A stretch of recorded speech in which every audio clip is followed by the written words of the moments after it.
The term angling may be a reference to the angle of the hook, but I'm here to tell you that that ancient reference isn't completely out of line. The angle still matters. All that and more on this episode of Fishful Thinker, the podcast. I'm Chad LaChance, and you're listening to Fishful Thinker, the podcast. All things fishful, all the time. Hey guys, LaChance here. That was a weak intro. It was my reach for an angle reference. But jokes aside, angling, as I understand it anyway, was in fact originally a reference to the angle and the bend of a hook that was used to catch fish, and that's where it came from. But this episode of Fishful Thinker, the podcast, will have nothing to do with the angle of the hook, but it will have everything to do with the angle of your casting. Casting angles, in my opinion, are one of the least understood or least discussed aspects of angling in most circles. You might see it a little bit more in running water references, but in general, basically nobody asks me what angles were you working or anything like that. They want to know what lure. The smart ones will want to know how deep.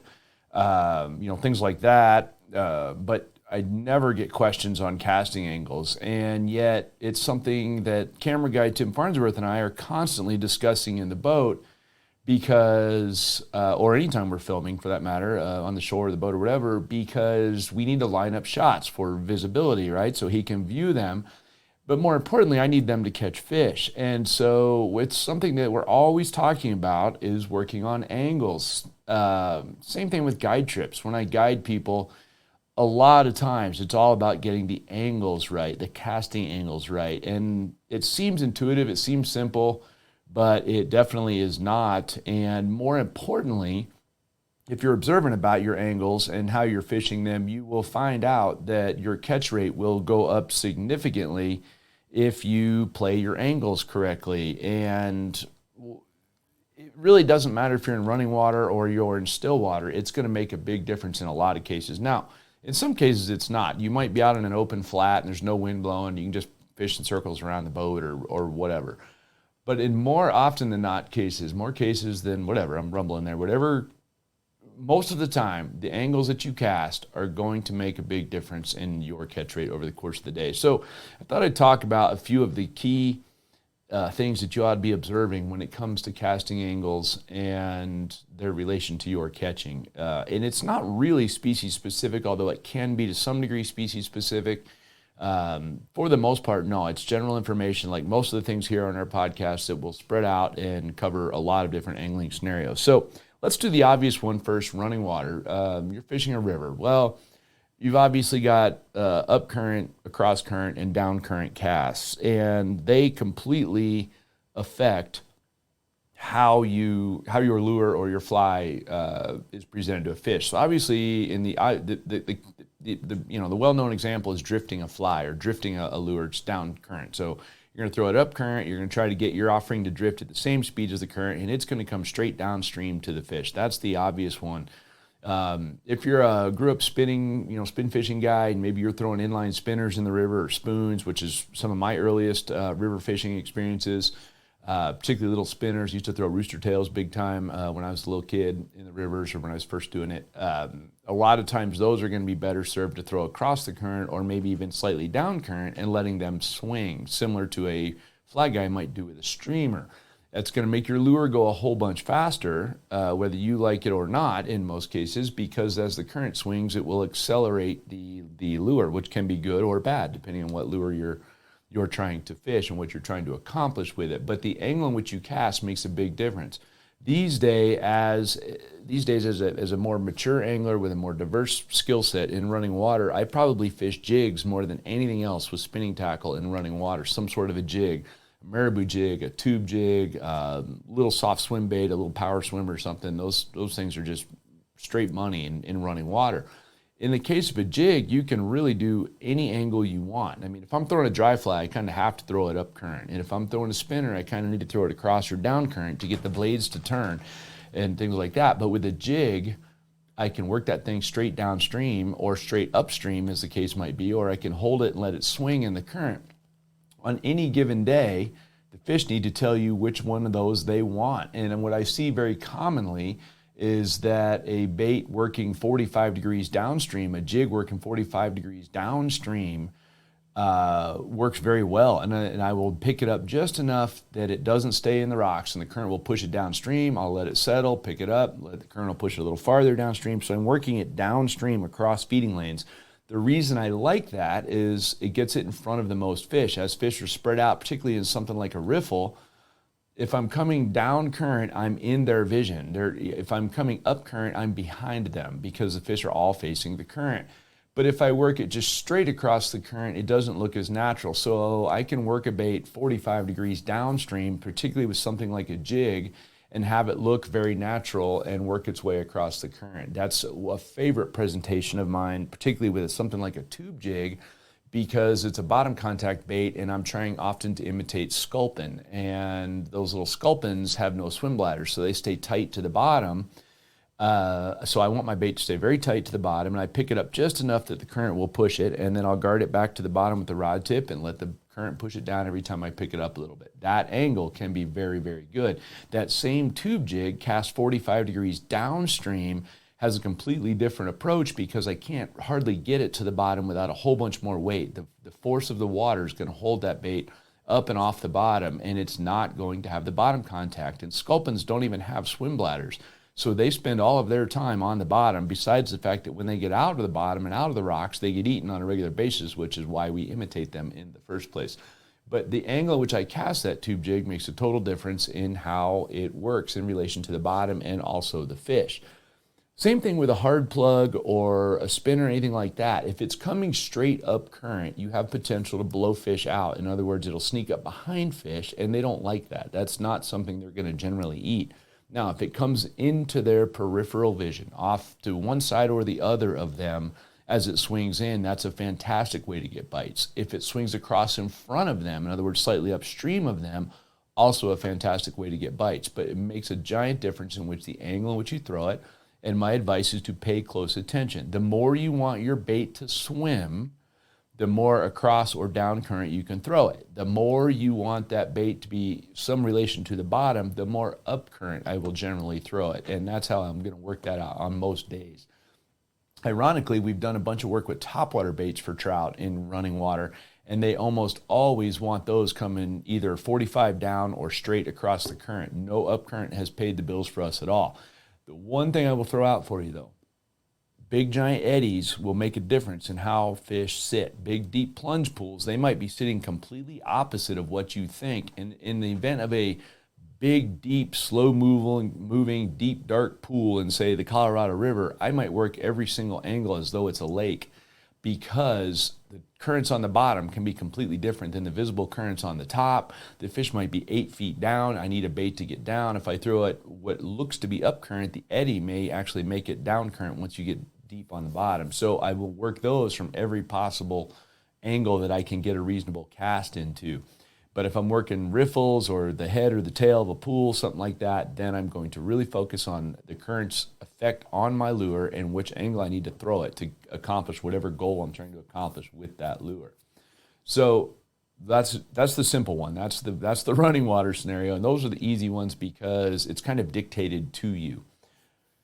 Let's move on to stillwater. Stillwater is a whole nother story, and the reason being is you can work any angle you want. It's up to you. I can work any angle I want, but that doesn't mean the fish want all the angles. And so on any given day, it's up to me to figure out. And right now, to paint a current picture, on all of our guide trips, here we are. It is the very end of July. The lake level's falling a whole bunch on the lake I guide on, and a lot of the fish are on offshore humps, and they're surrounded completely by deep water, which is great. You think, okay, well, now I got them. They're sitting on top of these humps. But what I find out on every given day is that some days I can sit right on top of the fish and drop a bait straight to them, like a drop shot or something like that, and I can catch them. If they'll do that, I can catch the most fish, without question. If I can fish purely vertical, I can always catch the most fish. But the problem is, you can't always get bites that way, because your bait doesn't do anything except for move straight up and down. And B, and this is even bigger, more important, they won't always sit under your boat. If they're not deep enough, they won't sit under your boat. If they're getting a ton of fishing pressure, they'll tune into your trolling motor and they won't sit under your boat, even if they're 25 feet down. And I've proven that one over and over again at this point with my forward-facing sonar. You try to get on top of them and they just vacate. It doesn't matter if they're 25 feet deep. You can watch them swim away, and that's frustrating as an angler, but it's a great thing to understand. The way to combat that is casting angles. So instead of getting on top and dropping straight down on them, I'll stay 3/4 of a cast length away from them, throw something across the top of the hump, and then work it that way. The angles come into play when I need to work up the hump. Let's say I need the boat up higher in the water column, up higher on the bank or the hump itself. In other words, up on a higher part of the hump or closer to the bank, working my bait uphill. If you want to work your bait uphill, you can stay tightest to the bottom. That's the easiest way to keep your bait right on the bottom. It's also the easiest way to snag your bait. So being diligent with line control is very, very important in that scenario. But if you're going to work a bait uphill, I can keep it right on the bottom very easily. So if I've got walleyes pinned to the bottom, there's a reason bottom bouncers were invented for walleyes, right? It keeps your bait right there on the bottom, just barely off the bottom all the time. If I'm fishing walleyes with jigs or something like that and they're pinned to the bottom and I need the bait right on them, then working uphill is the easiest way to do that. Conversely, working downhill, you get more of a slinky or a stair-step approach. I can make my jig hit the bottom, pick it up a little bit, it'll sink a little farther, and it'll look like a slinky working its way down the stairs. It doesn't stay quite as tight to the bottom. You can do it with diligence, but you have to work the bait slower. And the good side of it is you have less chance of snagging the bait because working downhill, you won't be snagging in all the ledges and rock edges and things like that. The good news for me is a lot of those humps I'm talking about are gravel, and you can generally drag either direction up and down them if you need to. Conversely, the hard rock ridges that we commonly fish, you might fish those in the Ozarks as well, in certain lakes there. Any of the lakes in the West, very common, the canyon-style reservoirs will have big giant ridges on them. If you drag them up those ridges, they're very easy to snag. If you drag them down the ridges, they're not so much, and you can kind of more swim it down, almost similar to working the bait as I described in the beginning on a 45 down current cast, where you just barely pick it up and then let it fall farther down, and then barely pick it up and let it fall farther down, and just keep following it down with the rod tip. What I notice on guide trips with people, they want to retrieve too much line. When you're working downhill, you almost need to forget the reel is there, because yes, the bait's getting closer to the boat, but it's also getting farther down from the boat. So if you start retrieving slack like you would on a horizontal retrieve or an uphill retrieve, you are going to keep your bait up and off the bottom pretty quickly. And on guide trips, which I've been guiding for a long time, about 50% of the time, I have a hard time getting people to keep their baits on the bottom, especially in 20, 25 feet of water. You got an 1/8 ounce jig or something like that, it's hard to keep it on the bottom unless you're very diligent about keeping your hand off the spinning reel. I actually learned that from Al Lindner years and years ago at ICAST, like 15 years ago at ICAST. He said if more guys would learn to take their hand off their spinning reel, and they would have better chance of keeping bottom contact with their baits and really focused on their rod. There's a reason you spend a lot of money on the rod, because it's very sensitive. I don't care how much you spend on your spinning reel, it's not sensitive. It should do nothing but control your slack line in most scenarios. So if you're working a bait downhill, stop reeling, get your hand off the handle of the reel and literally pick it up a little bit and then follow it down with a rod tip. Pick it up a little bit and follow it down with a rod tip. Yes, you're going to have to pull up some slack, but nowhere near as much as you might think. And that's something I fight constantly when I'm trying to get guys to catch fish and keep a tube jig or a gulp minnow, something down very tight to the bottom. So that angle can make a difference. The other possibility is working up and over a ridge. So let's say that I don't have a bottom contact bait. Let's say I've got a crankbait or a jerk bait. Well, now I can work it any which way I want. I can work it from deep to shallow, shallow to deep, or I can work it 90 degrees across a ridge. So say the ridge is running left to right, I maybe cast past the ridge and I work the bait across the top of it and try to get bites that way. That might work really good. But on other days, I might have to put the boat right on the ridge and cast parallel straight up or straight down the ridge and work the bait parallel with the ridge. The book will tell you that you're going to keep your bait in the strike zone the longest by doing that. Well, that's fine, but the strike zone doesn't always generate strikes. Yes, you're close to your fish, but maybe maybe, just maybe, that doesn't generate the strikes because it's literally running right where the fish are as opposed to drawing the fish to the bait. A really good example of that is stepping away from structure. Let's talk about shade or cover lines. A shade line can be killer, but you can sometimes work your bait parallel down a shade line, right? So you put your boat or your cast, whatever, maybe you're on the bank, whatever, and you work straight parallel with a shade line.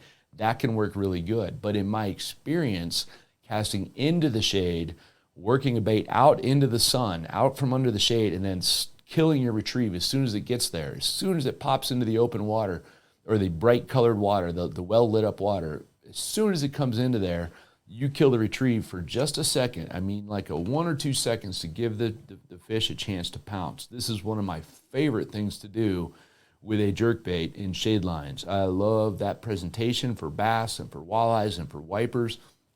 If I can get a big shade line, a big steep, I mean, you see them at Lake Powell, anywhere you got real steep banks, could also be docks, or could just be where the sun's, behind whatever ridge and it's forming a really good shade line for you. Throw up into the shade, work the bait really fast coming out of the shade, and then kill it just for a quick second, right as it comes out into the sun. The first time you get that strobe effect from the bait out in the sunny water and then speed it back up again can be really, really, really good way to get bites. But if you're coming straight down the shade line, the fish get all kinds of time to see it because it's in the open sun, or it's in the shade, and it doesn't give off the strobe effect, one or the other. So working angles to that shade line can make all the difference in the world. And in almost all cases, you need to work from the shade into the sun. There's almost no scenarios where I've been able to be in the shade, casting into the sun, and bring a bait back into the shade and have it get bit. If the fish are that solidly pinned in the shade, then you're better off to throw some sort of a very small strike zone bait that doesn't cover very much water and really pick the shade apart, as opposed to trying to work a speedy bait parallel down the shade line, something like that. A very similar scenario to shade lines are mud lines, where the bank gets stirred up from either boats or from wind and the water's otherwise clear, and then the bank starts getting stirred up because you have particulates in the water. We're not talking about tannin, we're talking about particulates. We're talking about effectively grit in the water column, so to speak, and it will get muddy colored. There's typically shade underneath that when those first form, and even if there's not, there'll be a distinct line where the water goes from clear to muddy, and especially when the shade lines are new.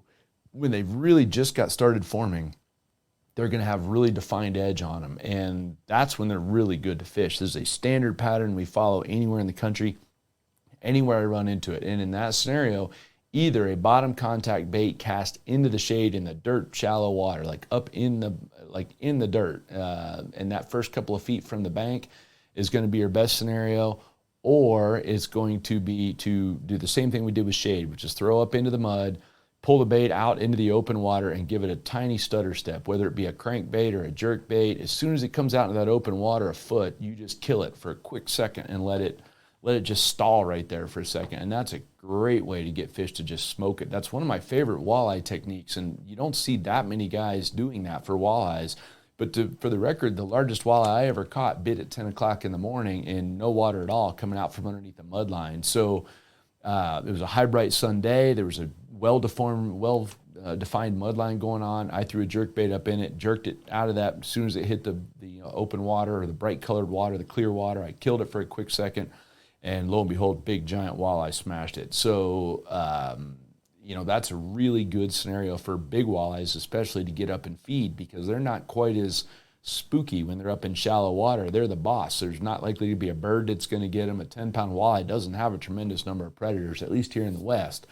So they're willing to get up in very shallow water and feed if the scenario suits them. And mudline scenarios or shade line scenarios definitely suit them very well. Or the other thing can be shade lines around flooded trees, flooded vegetation. So flooded willow bushes are a classic example. There's typically going to be one side of them that's shadier than the other. It doesn't even typically matter if that's the deep side or the shallow side, or one side or the other of the bank. They are going to gravitate, and fish will, particularly bass, will go around and around that tree as the shade line does over the course of the day. So as the sun migrates across the sky, the shade line moves and the bass will go with it. It could be that it's very important that you cast, straight into the tree. It could be that the shade's developed well out off of the tree and you can run by the outside of the tree, which is a better scenario. If the sun's lower in the sky and it makes a wider shade line, the fish will release a little bit from the tree itself, meaning they're not buried in the willow bush. They'll get out on the outside edges of it, and then I can run a bait across and get them to bite. When the sun's straight overhead, the willow bush is typically well defined around the base and then has a big giant canopy, and they might be right at the base of that tree, and the only way to get to them is to get a bait right to the bottom at the base of that tree, which means you need goat rope and something very weedless to do it. You can't run a reaction bait by the outside of it and expect them, or a drop bait even, and expect them to come charging out and get it. They might be 10 feet underneath there. So that shade line will help you determine maybe when I want to fish those willow bushes, because the fish might be in there all day, but they're only accessible to you as an angler with reasonable tackle when the bush is shaded on one side or the other, something like that, to keep them from completely burying in there. Another scenario with casting angles can be some sort of cover. A hard wall is a good example of, or a dam face, a 45-degree dam face with a bunch of broken rock, or a seawall. If you're a seawall guy, maybe you're fishing a developed lake or a residential lake of some sort, and people have seawalls around it.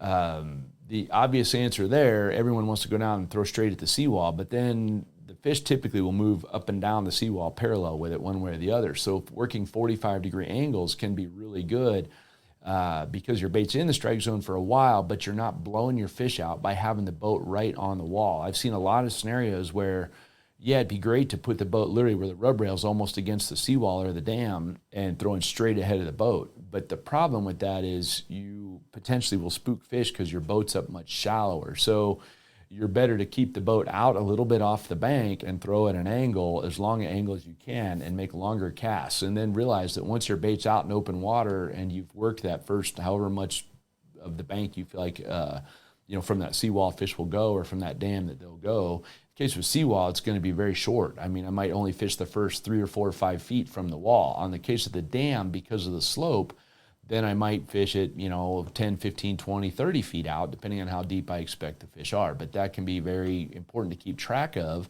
And by keeping the boat out 30 or 40 feet of water, I don't spook those fish that are up in 10 or 12 feet of water that I'm going to catch by making a long angular cast. Now, if I am going to get right on the bank and throw straight ahead of the boat, again, I'm going to throw really long casts, especially after adopting forward-facing sonar, in my case, Lowrance active target, because what I'm finding out is more fish than I ever realized are moving ahead of the boat. And someone's going to counter that and say, well, I get bit right at the boat a lot. Well, yeah, absolutely, because not all fish are going to leave ahead of your boat, for one. And for two, a lot of the fish are going to follow whatever it is you're retrieving right back to the boat without registering what's going on with the overall situation, and they'll run it up and bite it right at the boat. Or particularly big fish like pike or something like that, or a muskie, he's not afraid of anything, so he's going to come charging right up to your boat and do whatever he wants to do. However, some timid walleyes or a bunch of smallmouth that are getting a bunch of pressure might be another story altogether. So if I can keep my boat out in deeper water and throw into the shallow water and work that casting angle back out at, say, a 45 degrees, I'm going to do better scenario in that regard. One thing I'll throw out there, if I have 2 anglers in the boat control thing is an important thing in this deal. I will crank the big motor all the way to one side or the other if I'm going to work down a dam face. And the reason being is, or any sort of a linear bank, and the reason being is the boat will then crab on the trolling motor. The motor, the big motor in the back, will have a keel effect and will force the tail of the boat one way or the other, and I can work the boat at an angle down the dam, and that gives the guy in the back of the boat a really good casting angle on the dam. That is, the guy in the back, and that, in my opinion, is at an advantage almost at that point. So because he is tighter to the dam in some ways, but not so close that he's spooking fish. So the guys in the back of the boat are going to oftentimes have a better deal if you crab the boat down a dam face like that. But there's very few scenarios where I can get on the dam face and retrieve straight up the dam to my fish. However, topwater is one of those scenarios, and I've also done reasonably well with shallow running crankbaits doing that when the fish are out a little bit deeper, particularly something like wipers or a fish that's more pelagic. Some of the big trout in my lake will do the same thing.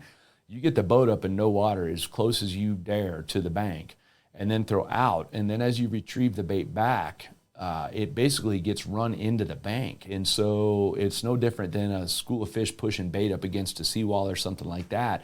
Your lure becomes up against the proverbial rock in a hard spot. The fish has it cornered up against the bank, so they will push it up against the bank and get it. Obviously, in that scenario, you'd be better standing on the bank than you would a boat. You have less chance of spooking fish. That's a really important thing. But working up the face of a dam or to a seawall can be okay. I just find in my experience it needs to be a bait that's high in the column. For whatever reason, bottom contact bait, that doesn't work for me. Now, not everybody has a boat. Let's talk about fishing from the bank, okay? There's rare, unless I'm straight fishing for trout in open water. And the reason I throw trout out there is they tend to roam, particularly stocker trout in western areas. They tend to roam wherever they want to go. It doesn't seem to be pinned to depth or anything else. That's about the only scenario where I'm going to stand and just make long bomb throws straight out off the bank. I'm almost always going to work angles. And more importantly, because I can't cover a lot of water, I can't move all over the place, I'm going to alternate my angles. So let's say I'm standing on the shore, right on the shoreline, I'm facing straight out to the middle of the lake. My first cast might be straight down the bank to my left. My second cast will be straight down the bank to my right. My third cast might be 30 degrees off the bank to my left. And just keep working that back and forth as I go, because I don't want to make multiple presentations with the same lure 10 feet apart down the same bank. My experience with that is you're going to have diminishing returns. The exception to that being if the water's really dark colored or maybe you're fishing at night. But for the most part, if you're Joe Bass guy and you walk up to a bass pond, making some presentations in a fan cast situation and alternating from left to right to left to right to left to right till you get to the middle and then starting over is going to be your best scenario with that. And at which point when I start over, typically I will change baits. Even if I got fish on the last one, I'll still change baits, we'll change colors, change the vibration pattern a little bit just to change it up if I'm stuck in one spot. But I'll keep mixing those angles without fail. I will continue to do that all the time, because by doing that, you're going to continuously mix the retrieve and give the fish something different to look at. And they have little brains. If they're going to bite, they're probably going to bite on the first or second pass with a bait, and by the third or fourth one, they've tuned into that, and the chances of them biting are not as good. Last thing I'll throw out there with angles, and this is kind of a micromanage of your angles, but one of the things that can make a huge difference is what you do with the rod tip in regards to your angles. So I can steer my lure with my rod tip. Let's say I've got a 7-foot long fishing rod. If I have it pointed straight to my left, it's sticking 7 feet out to my left. If I point it straight to my right, it's 7 feet out to my right. Well, that's a 14-foot range in difference in the angle in which the lure is being retrieved. And what that will do is allow the bait to steer. So rather than a bait working in a straight line, let's say I'm retrieving anything, something simple, an inline spinner. I'm retrieving an inline spinner. If I swing the rod all the way to the left and then all the way to the right, as I am working the bait, it's going to work in an S pattern all the way back to the boat, in a very much better chance of getting bites than working in a dead straight line. There's not a lot of things in nature that run in a straight line for a 40-yard cast. So steering it back and forth with the rod tip will change the angle of the retrieve, and that will effectively get you more bites. Really, if you're a troller, you can picture it as though you get more bites in a lot of cases on the turns, whether it be your inside or your outside turn. You'll get more bites on your turns, and that's because your bait will also accelerate as it turns each time. So the speed of your lure and the angle in which it is going change when you steer it with the rod tip, and that's how you get a lot of bites, is mixing that up. Along those same lines, let's say you're working something like a jerk bait, and you work it tip down, and you're jerking it all the way back to the boat. If about every 10th or 12th jerk, you jerk it up 3 times instead of rod tip down, all of a sudden your bait will jump up in the water column. You will change the angle of your retrieve, which will effectively change the depth range in which your bait's running in, and it will also make it look like your lure is running for the surface instead of running horizontally, and that can also trigger bites from you very, very well. So the angle in which you hold the rod as you make your retrieve is going to change the angle in which your lure moves in relation to whatever it is you're fishing, whether that be the bottom or some sort of cover or some sort of shade line or whatever. whatever the case might be. But the angles are very important, and the big takeaway from this podcast, if nothing else, is pay attention to them because it makes a huge difference. I'll close with this. The first full year I tournament bass fish, which has been a long time ago, back in the 90s now, I had a perfectly good 21-foot tournament-ready boat in the garage. I didn't take it. I didn't take it because I wanted to fish out of the back of everybody else's boat and see how they did it. So I fished as a co-angler so that I had to fish out of the back of people's boats. I wanted to learn how they fished on their own boats, how they controlled their boats, and focus on that rather than having to find and deal with my own fish. What I found out is I could beat most of those guys from their boat just by paying attention to the angle that they constantly cast. And what I found out is 90% of the guys are going down the bank and they're throwing 45 degrees ahead of the boat all the time and never changing that up, So the guy in the back of the boat, I can observe that, and I'm like, oh, well, now I might be able to throw 45 behind the boat or 90 degrees or straight behind the boat, as the case might be, and work the baits that way. And by focusing on mixing it up instead of getting in that rut of making that same cast 45 ahead of the boat as I'm going down the bank, making the same cast or the same pitch angle over and over and over again, which is what I observed from the guys who own the boats, I was able to beat most of them out of the back of their own boat. And all I really focused on was casting angles and fishing baits that I could work that were complementary to their baits. But more importantly, the angle in which I threw them made a big difference. And I think you would find it would do the same for you as well. So casting angles, pay attention to them, change them up over any course of the day while you're fishing, and I think you'll find you'll catch more fish. If you find a certain angle working uphill is working better, focus on that. If working across your cover or your structure is working better, fantastic.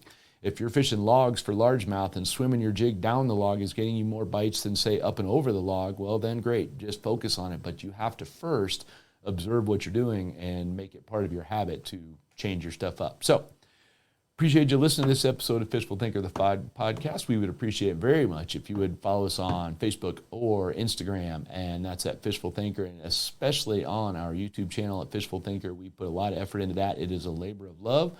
And, of course, we'll see you every Saturday morning on Altitude Sports and Entertainment and 5 days a week on World Fishing Network. So thanks for listening in. This has been Fishful Thinker, the podcast.